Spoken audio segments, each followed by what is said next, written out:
Day 1 nih, go profit $1.000. Day 6 go profit $9.000, 9.400 sekitar 150 juta.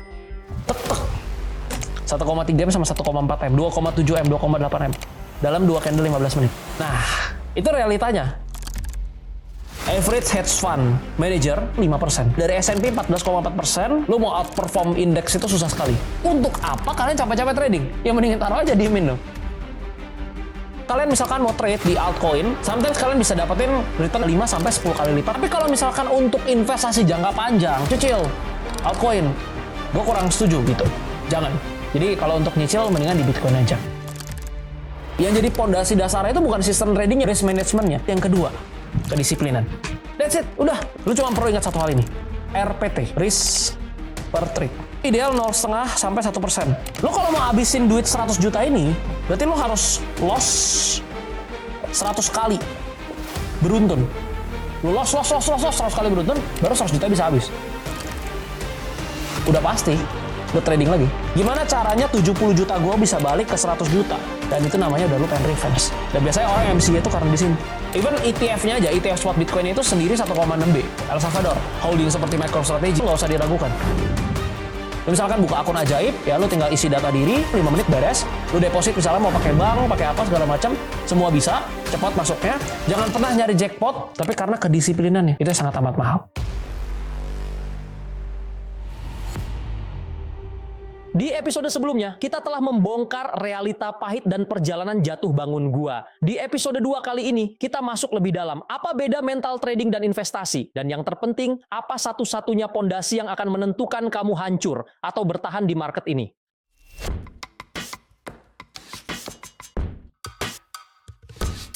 Tapi, di sini karena konteksnya mau bahas crypto trading. Gua harus bahas mulai dari Bitcoin-nya dulu. Kenapa? Karena ketika gua mau trade di suatu aset kelas, ada 4 hal ini. Kualitas dari aset kelasnya, likuiditasnya, volatilitas, dan aksesibilitas. Kalau misalkan kita ngomongin aset kelasnya ini nggak berkualitas, ya, buat apa kita trading di sana? Alasan gue trade di kripto itu karena aset kelasnya punya kualitas. Kripto itu banyak ya, ada altcoin segala macam. Gue nggak trade. Gue tuh trade cuma di 3 pair kalau di kripto. Ya, di Bitcoin dan juga di ETH sama satu lagi altcoin yang mungkin gue nggak mau sebut di sini. Jadi kalau Bitcoin Ethereum kan memang udah top 1 top 2 gitu. Gue cuma trade di situ. Kalau dari volatilitas, nah kita ngomongin trading itu justru market yang volatile itu jadi senjata ibaratnya. Karena kalau market yang nggak volatile, apa yang kalian mau tradingin? Misalkan dia bergerak 0,3%, 0,5%, ya sideways marketnya. Tapi kalau kita lihat volatilitas di Bitcoin itu sangat volatile. Even sideways aja bisa 2-5% daily range. In daily range. Maksudnya gimana? Harga 100.000 bisa ke 102, bisa ke 104, 2-4%. In daily range loh ya. Daily range kita ngomongin 24 jam. Volatilitasnya sangat besar. Jadi kalau untuk trade, why not gitu. Ya. Udah jelas gitu, bagus. Satu poin pertama, poin kedua, poin ketiga. Nah terakhir, poin keempat. Aksesibilitas. Lo kalau misalkan udah aset kelasnya bagus, likuiditasnya ada, volatilitasnya ada, tapi nggak susah diaksesnya, ini dalam arti aksesibilitas itu ada banyak ya. Yang pertama coba kita ngomongin dari broker atau exchange. Lu udah 3 poin ini bagus semua nih, tapi lu nggak bisa akses, lu nggak punya platform gitu untuk lu trade gitu. Ya percuma juga. Tapi sekarang kan gampang gitu. Lu misalkan buka akun ajaib, ya lu tinggal isi data diri di ajaib alpha, lu tinggal masukin data diri, lu KYC segala macam, 5 menit beres. Lu deposit misalnya mau pakai bank, pakai apa segala macam, semua bisa, cepat masuknya. Terus lu tinggal pilih kan, misalkan lu mau trade di spot market, atau lu mau pakai fitur earn-nya misalkan untuk invest, atau misalkan lu mau trade di futures atau derivatif marketnya, semuanya lengkap gitu di sana. Jadi aksesibilitasnya udah sangat mudah. Lu mau mulai 100.000, coba-coba dulu nih, belajar dulu 100.000, 500.000, 1 juta. Ketika udah bisa, nanti tahun depan baru masukin 100 juta karena udah mulai bisa. Silakan. Sangat mudah aksesibilitasnya. Yang kedua, itu kan dari segi aplikasi ya. Kalian misalnya mau pakai, kan pasti kita cari yang aman, yang legal ya di Indonesia, Ajaib nih. Sebelum lanjut videonya, jangan lupa download Ajaib Alpha untuk mulai perjalanan investasi kalian. Yang kedua, dari segi waktu. Lu kerja sekarang kan misalkan. As a profesional misalkan dari 9 to 5, jam 9 sampai jam 5. Lu mau trading gitu pagi-pagi siang-siang. Gimana karirnya mau naik? Atau lu business owner gitu lu ada mesti urusin karyawan, meeting apa segala macam. Tapi lu trading terus. Gimana mau bisnis lu maju gitu? Lu mau fokus apa? Bisnis apa trading gitu? Ya kan? Nah, tapi kalau kita ngomongin di kripto ini kan 24/7. Lu kalau lagi kerja ya kerja lah. 9 to 5 lu lagi kerja ya kerja. Lu lagi bisnis. Lu tradingnya nanti malam aja gitu. Pas sesi US udah free, baru lu trading. Karena dia 24/7. Lu nggak harus pagi-pagi, jam 9 pagi nggak harus. Lu nggak harus jam 12 siang, sia-sia, lu mau skip nggak apa-apa. Bisa malam, bisa sore, atau pagi-pagi jam 5 pagi misalnya masih itu lu mau trading. Bisa, aksesibilitas dari sisi waktunya itu sangat-sangat amat fleksibel. Karena 24/7, bukan 24/5 loh ya, ini nggak ada tutupnya. Yang ketiga mungkin ngomongin dari capability seseorang untuk melakukan pembelian, misalkan. Bitcoin misalkan harganya 1 miliar, 2 miliar gitu. Gua nggak punya duit 1 miliar, 2 miliar. Bisa dibeli secara fraksional. Lo mau beli 10.000 pun bisa, 20.000 pun bisa. Keempat hal ini semuanya ada di crypto trading. Nah sekarang trading dan invest itu untuk siapa? Ini gue ambil dari artikel American Enterprise Institute ya. Dalam periode 10 tahun. Antara average hedge fund manager, ini di US ya, sama S&P 500. Jadi rata-rata tahunannya itu kalau kita ambil dari S&P 14,4%, hedge fund itu 5%. Hedge fund itu adalah ini udah kumpulan orang-orang yang pintar, yang ngerti sekali sama market. Lu mau outperform indeks itu susah sekali. Ini kita ngomongin di stok. Artinya apa? Lu trade di the world market crypto nih, lu mau outperform Bitcoin. Lu kalau outperform dalam 1 hari, 1 minggu, 1 bulan gampang. Misalnya, oh Bitcoin naik 3% bulan ini, portofolio gue naik 8%. Oh, Bitcoin turun 5% bulan ini, portofolio gue cuma turun 1%. Karena kebetulan gue lagi cash out. Gampang. 1 bulan, 1 tahun gampang. Lu coba 10 tahun, 20 tahun. Belum tentu lu punya portfolio saham selama 10 tahun terakhir atau 20 tahun terakhir, the world portfolio itu bisa outperform BCA dulu misalnya. Dari 2005 sampai sekarang. Belum tentu. Susah. Nah, kalau susah, kenapa banyak orang yang mau berlomba-lomba untuk trading?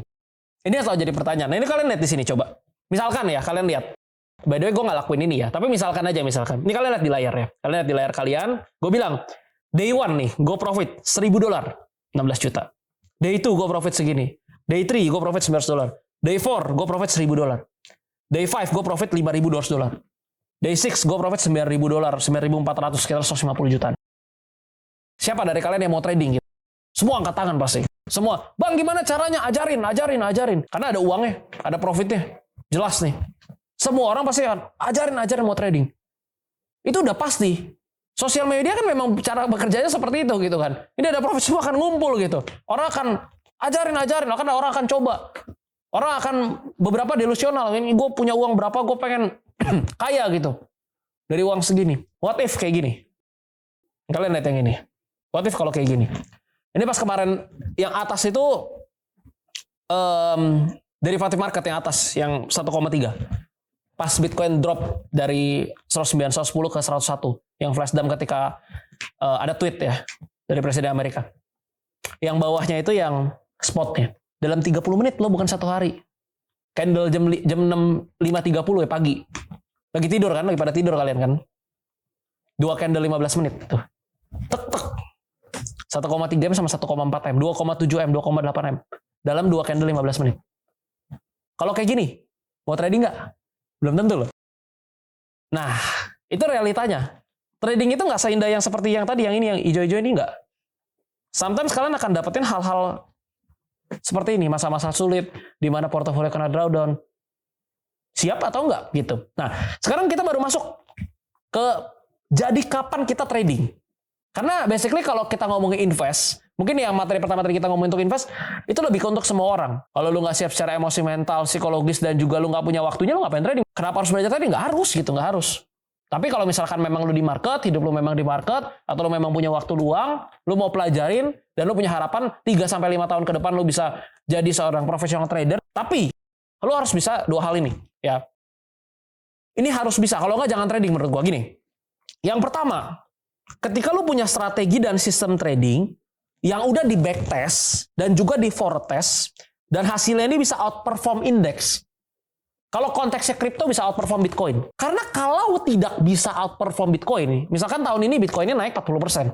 Kalau kalian udah trading capek-capek nih, sampai ngantuk, keluarin effort segala macam, tapi portfolionya itu growth-nya itu nggak lebih besar daripada kenaikan Bitcoin yang tadi 40%, untuk apa kalian capek-capek trading? Dapat nggak konteksnya? Ini lu cuma taruh doang nih, diemin 40% nih. Lu cuma diemin nih atau 30%. Ini lu trading capek-capek, dapatnya cuma 25%. Lu ngapain trading? Yang mendingan taruh aja, diemin lu. Itu yang pertama. Jadi kalau udah bisa nih, yang pertama ini udah aman, ya, baru lanjut yang kedua, kedisiplinan. That's it. Udah, lu kalau bisa yang pertama udah beres, yang kedua lu bisa disiplin, ya udah, trading silakan. Tapi kalau lu yang pertama nggak bisa, atau lu yang pertama bisa tapi yang kedua lu nggak bisa disiplin, lu FOMO, lu greed, ya, lu nggak bisa atur psikologi, jangan trading dulu. Selanjutnya, kita ngomongin altcoin sedikit deh. Ya tadi kan ngomongin Bitcoin terus. Kalau misalkan kalian mau trade di altcoin, menurut gua it's fine gitu. Sometimes kalian bisa dapetin return yang lumayan oke gitu. Ya mungkin bisa 5-10 kali lipat lebih besar daripada Bitcoin. Maksudnya gini, misalkan pas Bitcoinnya lagi rally nih, naik 15-20%. Kalian misalkan tembak ke satu alt ya, dengan resiko misalkan risk per trade-nya itu 20%, mungkin TP1-nya bisa 40%, TP2 bisa 80%, TP3 bisa 100%, TP4-nya bisa 150%, itu bisa. Tapi kalau Bitcoin kan nggak mungkin naik 150% dalam waktu misalkan satu kali trade 1-2 minggu. Kalau misalkan memang ada momentumnya, bisa trade misalkan di beberapa altcoin ya, yang liquidity bagus tapi ya silakan aja gitu. Nggak masalah. Tapi kalau misalkan untuk investasi jangka panjang, atau misalkan untuk cicil jangka panjang, misalkan nabung terus gitu tiap bulan ya cicil altcoin, gue kurang setuju gitu. Jangan. Karena altcoin itu semua ada masanya. Ya. Dan di semua masa ada altcoinnya, beda-beda. Jadi kalau untuk nyicil, mendingan di Bitcoin aja. Mau makin cuan? Download Ajib dulu supaya langkah investasimu semakin terarah. Linknya ada di deskripsi ya.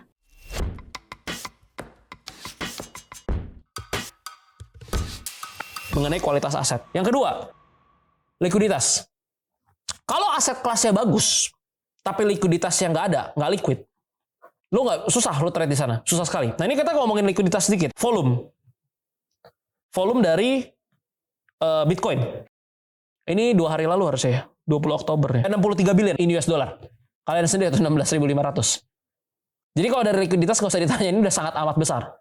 Even ETF-nya aja, ETF spot Bitcoin itu sendiri 1,6 B. In average ya. 1,6 B ETF-nya doang. Ini adopsi secara global. Beberapa negara ya, holding seperti MicroStrategy dan lain-lain. Habis itu El Salvador, ya salah satu negara yang punya adopsi Bitcoin yang sangat tinggi saat ini. Jadi kalau ngomongin likuiditas, kita lihat dari volume perdagangan, dari adopsi segala macam, itu nggak usah diragukan. Udah sangat jelas gitu likuiditasnya.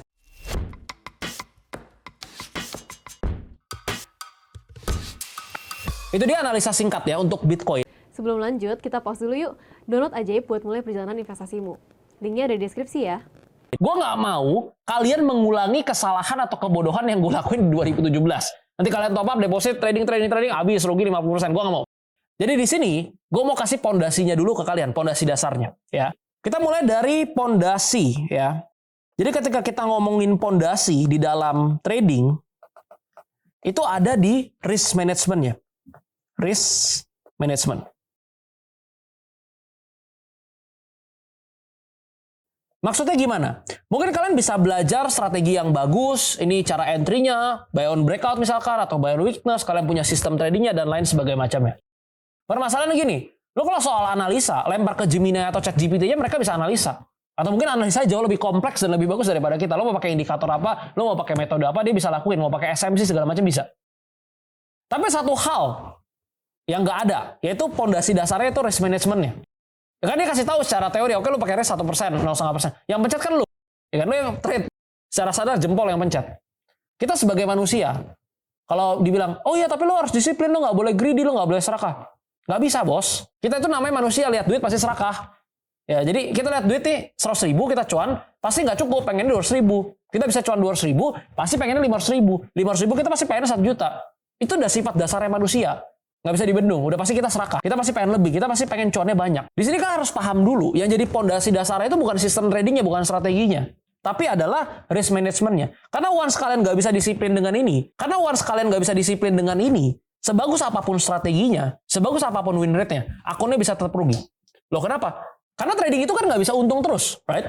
Misalkan kita trade nih, 1, 2, 3, 4, 5, 6, 7, 8, 9, 10. Ya trade 10 kali.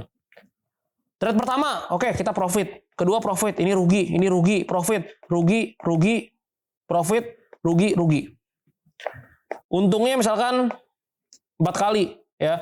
Ruginya 1, 2, 3, 4, 5 kali, 6 kali. Ruginya 6 kali. Ini rugi 6 kali. Berarti win rate 40%. Nggak bisa kan? Untung terus. Win rate 40% hasilnya bisa profit? Nggak bisa. Nah, kalau misalkan ruginya sejuta, 6 kali berapa? 6 juta. Profitnya 2 juta, 4 kali berapa? 8 juta. Ya kan? 8 juta kurang 6 juta masih profit 2 juta. Bisa profit nggak? Bisa. Tapi apa yang terjadi ketika lu nggak punya risk management yang bagus? Lu trade nih. Misalkan 10 kali. Ini profit ya. 7 kali lu profit, 8 kali deh profit, 8 kali. Sejuta, profit 8 juta. Lu rugi nih cuma 2 kali. Tapi sekali rugi 10 juta sama 10 juta. Rugi 20 juta. Berarti 8 juta kurang 20 juta. Lu minus 12 juta. Itu trading. Lu nggak bisa untung terus. Jadi tugas kita itu adalah gimana caranya supaya pas ruginya sedikit, pas untungnya banyak. Udah cuma itu doang. Balik lagi apa risk management. Kalau lu nggak pakai risk management, strategi lu bagus, win rate lu ini sama segala macam, lu pas untung-untungnya sedikit, pas ruginya banyak, ujungnya margin call habis juga. Kalau di spot market pun habis juga modalnya lama-lama. Maka ini harus kita pahami dulu supaya kita punya pondasi. Nah, risk management itu banyak sekali lah. Kita ngomongin nanti ada size, kalau misalkan di leverage trading ada leverage-nya berapa, ya, modalnya berapa nanti, apa segala macam. Ini lupakan semuanya. Lupakan. Lu jangan pusing sama size, lu jangan pusing sama leverage, lu jangan pusing, pokoknya nggak usah pusing. Lu cuman perlu ingat satu hal, ya. Ini ingat ya, ini berlaku di semua market. Lu mau ngomongin spot market, di stock, di indeks, di apapun itu, di crypto ya. Lu cuman perlu ini. Lu cuman perlu ingat satu hal ini. RPT. Kepanjangannya itu adalah risk per trade. Ini adalah kunci keberhasilan dari sebuah risk management yang benar. Sebuah money management yang benar. Fokus aja ke risk per trade. Lu nggak usah pusing. Size-nya berapa ya bang? $10.000 sekali masuk atau $5.000 atau apa? Nggak perlu. Lu fokus aja ke risk per trade. Ya, risk per trade itu ideal 0,5 sampai 1%. Lu punya modal misalkan di sini 100 juta. Lu pakai risk per trade misalkan 1%. Ya. Artinya 1 juta. 1 juta rupiah. Lu kalau mau habisin duit 100 juta ini, berarti lu harus loss 100 kali beruntun. Lu loss 100 kali beruntun, baru 100 juta bisa habis. Tapi pada kenyataannya kenapa banyak orang yang habisin 100 juta dalam waktu singkat? Ya sekali loss sejuta, langsung 30 juta, habis itu loss lagi 50 juta, habis itu habis MC. Gitu. Karena nggak disiplin sama RPT. Lu harus fokus bisa disiplin dengan risk per trade 0,5 sampai 1%. Semakin besar modalnya, risk per trade mungkin makin dikecilin. Mungkin kalau modal masih 10 juta, 2%, 3% masih is okay. Tapi kalau udah sudah 1M ya, 5 juta, 0,5 sampai 1%. Ini ada alasannya. Bang, kalau gitu sayang dong, lu risk per trade 1%, ya kan? Lu drawdown cuma 5% misalkan, berarti 95% capital lu nggak kepake dong. Yes, nggak kepake, cuma diam. Tapi itu secara psikologis trading yang benar. Maksudnya gimana? Karena gini, lu kalau misalkan lu rugi 3 kali, ya, 1 juta, 1 juta, 1 juta. Tadi modal lu 100, ya. Berarti berapa totalnya? 100 kurang 3 juta. Kurang ini rugi 3 kali. Berarti 97 juta. Lu punya uang 100 juta, lu rugi 3 kali, uang lu sisa 97 juta. Pusing nggak? Biasa aja mungkin.